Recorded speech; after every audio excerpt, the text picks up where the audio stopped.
Guys, mugamba mutya. Olwaleero kyengenda okwogerako tujja kwogera ku bintu ebiwera but in different videos. Waliwo abaami abansindikidde message nabagamba Fifi oyogera ku nsonga z'abakyala zokka tunyigirizibwa as if we are not human blah blah. Nensoma message zaabwe mpuliriza voice notes zaabwe nengamba okay ngenda kujja mbyogereko. Ensonga ze bayogeddeko ezimu agamba abakazi balowooza nti omusajja bw'amugambako nti maama wo takyala nnyo wano aba tamwagala. So banyinyonnyodde naye mu kunyinyonnyola mu butuufu nina ebibuuzo bye nasigadde neebuuza nga omukyala era omwana ow'obuwala ate maama Nazaala tubbi. Bamaama baffe abatuzaala ne bamaama abatuzaalira abasajja. Bantu mmwe with due respect mulekerawo okukyala ennyo mu maka g'abaana bammwe. Maama n'akyala koze omusajja yanyumiza scenario bali mu muzigo bapangisa rooms 2 ne mukyala we. Nazaala yakyala for 6 months. Baganda bange 1 2 3 5 6 basharinga toyi. Oluusi omwami aba mu kiyigo Nazaala n'alinda omusajja aveeyo. Oluusi Nazaala yabaayo omwami alina okulinda omusajja aveeyo. Omulembe gwaffe mugumanyi bamaama batuzaala. We are living a different life. We are living a freestyle life. Whereby omwami wajja kusiiba ewaka ayambale akapale ka akampi ayambale akatishaati ke oba ka sleeveless ke abeere waka.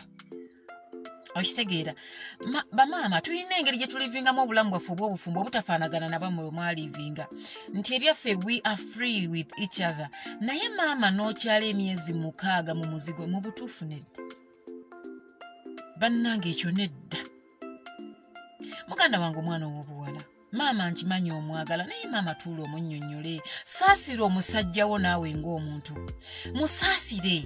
Okitegeere kinaavaamu ng'omusajja tadda waka tali free talinawo mirembe. Maama ayinza okuba tavuma musajja ono naye mu Buganda Nazaala aziza nnyo. Okay ng'olese ebyogamba mbu ojja kankana si kankana okwo kwe tutegeeza. Okitegeera naye nenneeyisa okweyabya ewaka kuba tekukyaliwo. Omwami adda yeekomoma omwami yeekwatirira emirembe gimuggwako ng'omuntu. Maama akyala ata emyezi 6 mu muzigo gwa rooms 2 ng'akolamu ki? Ddala maama w'omwana omuwala obufumbo bw'omwana we obwagala. Gayi yannyumirizza voice notes n'angamba Fifi obufumbo bunnemye. Emyezi 6 n'avaawo n'ayisa emyezi nga3 n'addayo n'akomawo n'abeerawo k'ebiri n'addayo. Omukyala si mulwadde nti obazze kujjanjaba muwala we. Omukyala si mugaana kugenda kulaba maama we. N'owange sisobola mmuleetawo kuba Fifi we tuli wafunda. Naye emyezi 6 maama oba okyala ki?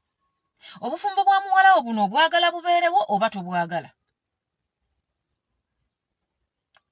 Ennyingiza y'omwami wo gwe mwana ow'obuwala maama ennyingiza ya mutabani wo ono mukoddomi wo ogirowoozezzaako? Bayinza okuba olumu nga enfuna bwegaana banywa obuugi ne beebaka naye maama bw'obaawo bagenda kunywa batya obuugi? Oba gwe wawulira muwala wo yafumbirwa Kampala n'ogamba owange ali Kampala kyaggwa. Owange ali Kampala kyaggwa. Maama si buli ali Kampala nti ali bulungi. Omuvubuka ono ne muwala wo bawe space beezimbe. Bawe space beetegeere. Bawe space beeyige. Bawe space basobole okweyagala. Nkwegayiridde maama. Bamaama abatuzaala ne bamaama abatuzaalira abaami muwe abaana bammwe ab'obuwala n'abalenzi space beeyagale beeyige beetegeere beenyiize beetonderegane beesowaganye buli omu ategeere munne basobole okumuvinga ahead. Naye maama buli w'otuula mu naye emyezi 6 ogimanyi. Ennyumba eya rooms 2 kitali nti kisenge ki nnyumba nnene maama ajja kubeera sayidi eri mbeera eno. Gwe atali mulwadde nti wajja Kampala kujjanjaba wabula wava mu kyalo ng'osiibudde ozze kulaba muwala wo mu maka ge ate n'otuula ebbanga eryo lyonna. Myezi 6 giba mingi. Saasira obutawero. Omwana yangambye Fifi emizigo gye tuliko ebiyigo biri wabweru olina okusiba akatawero ogenda mu kiyigo. Nazaala waatudde mu ddiiro. mu butuufu kino kiba kiri too much.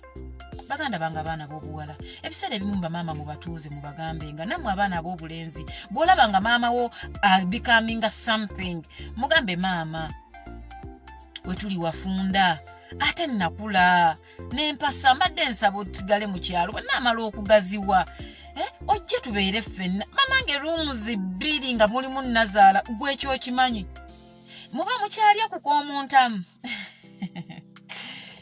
because gwe rooms 2 ozimanyi gayi yaŋŋambye Fifi ndi frustrated ngenda tandika okusula mu dduuka waakiri oba mu mikwano because Nazaala wange emyezi 6 ali ewaka emyezi 6 mingi. Bamaama abatuzaala ne bamaama abatuzaalira abaagalwa abaffe tubasaba mutuwe ku gap, tubasaba n'ebitiibwa ebyawaggulu mutuwe ku space, tubasaba mutukkirize tweyige tukule, tubasaba mutuleke twetengerere ng'abaana be mwazaala kuba amazima ga Katonda mu ggulu tetugenda kusobola kweyiga, tetugenda kusobola kutegeera ngana nga tetuli free. Buli omu tategedde munne maama waali mutya maama waali. Saasira n'omwana ono akuyitako mu katawero, saasira mutabani waakulinda ove mu kiyigo adde yakikozese. Abaana bano mubaleke. Simanyi nabuuziza omwami ono lwaki togamba mukyala wo n'ayogerako ne maama we. Nangamba Fifi maama omukyala ayinza olowooza simwagala bwe naayogerera ku ekyo, naye kyenja okukola nze ngenda bba wamu space maama bw'aligenda nkomewo. So I was telling this guy giving them a space is not good at all. Kubanga first of all tetumanyi wa gy'ogenda kubeera. In the due process what will happen? Singa onoofuna omuwala omulala ali free aga maama taliiyo ogenze weeyabiza olwo olemereddwa okudda gye wasookera, gye wali osazeewo okutandikira obulamu bwo butambule bulungi nnyo nnyini ddala. Okitegeera? So nze I was suggesting bwe waba alina baganda b'omuwala ono b'omanyi talk to them with due respect. Bagambe bannange mulabe we tubeera, maama bw'abeera w'ebbanga tetweyabya ng'abaana oba nnyonnyole ng'abantu bwe baliremu okukutegeera then nze siri kunenya ky'olizzaako, because at the end of the day obufumbo olina okuba nga obweyagaliramu you and your partner first, not even the kids. You and your partner first, even the kids will come in later. Because it has to be you guys first. Buno bulamu bwammwe eno ggulu lyammwe eryokunsi singa butambula bulungi ejja kuba geena yammwe singa butambula bubi. That means mulina making sure that your marriage is good. You people are happy. You people are good to go. You people are free eri each other. Okitegeera? Than being in a prison just because maama w'omwagalwa w'omuwaali ewaka. Mutuuze mukyala w'omubuulire omugambe naye ddala kino kye tulimu olaba kye tusaana. Tolabanga maama naye tumunyigiriza ng'omuntu kuba ne maama tajja kweyabya, tajja kubeera okke. Omwami bw'anadda maama abadde anyuma ne muwala we emboozi ejja kukyuka kuba omuwala alina okuwa omusajja attention. Omusajja atandika okuyingira ekirakonkone ate alina okubuuka maama agende yeebake. Kwegamba byonna obirabanga byakunyigiriza. So with due respect bamaama abatuzaalira abaagalwa n'abatuzaala bw'omulabanga obaana bammwe bali wakyali wakweyiya musooke mubaleke, genda obalabeko olunaku lumu vaawo gw'atali mulwadde nti ogenda kujjanjabwa. Okitegeera? So nze mbadde nteesa nti baganda bange twogerenga ne bazadde baffe, tutegeerenga n'abantu bano be twagala. We need to understand them as well so that tetubalowooleza bibi, tetubalowooleza bikyamu nga batugambyeko ensonga. Kati ensonga ng'eyo Nazaala ali waka, rooms 2 ozimanyi nga musharinga ekiniwe zaalibadde nga at least kali zaalibadde nga temusharinga kiyigo, naye kiyigo ne ttooyi olina okulinda Nazaala waafulume, Nazaala walina okulaba ogenda mu ttooyi. Man, nze kulwanga endowooza twogerengako n'abantu abatuzaala obuteekaluubiriza oleme gamba obufumbo bwagaana naye nga mu butuufu gw'ensonga emu ku bufumbo bw'okubanga bwakola ki nga bwagaana. So mukwano gwange I know you're going to see this video nga bwe twakkiriziganyiza. I think towa mukazi wo space. Tuula ne mukyalawo bw'atakuwulira tuuzaayo muganda w'omu.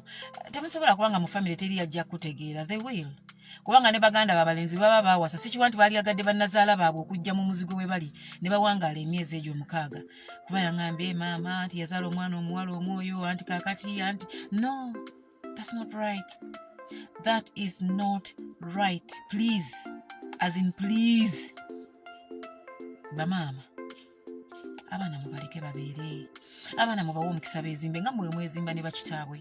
Abana mubaleke bayiga obufumbo nga mwe mwabiga because ffe ebyaffe byanjawulo. Our lifestyle is totally different. Our marriage style is totally different. Bamama mwedda gye mwafukaamiriranga ffe waffe byakyuka. You will hug your husband, you will peck your husband, you will kiss your husband, is good to go. So si byafukamira okitegeera. So bambi mubawe chance beeyige beetegeere basobole okukola ekyo ekibatwala mu maaso with due respect. Sigamba nti tubanyooma, sigamba nti tetubaagala, sigamba nti tubayisaamu amaaso, nedda. Wabula mutuwe omukisa tulwaningeko ku maka gaffe awawe.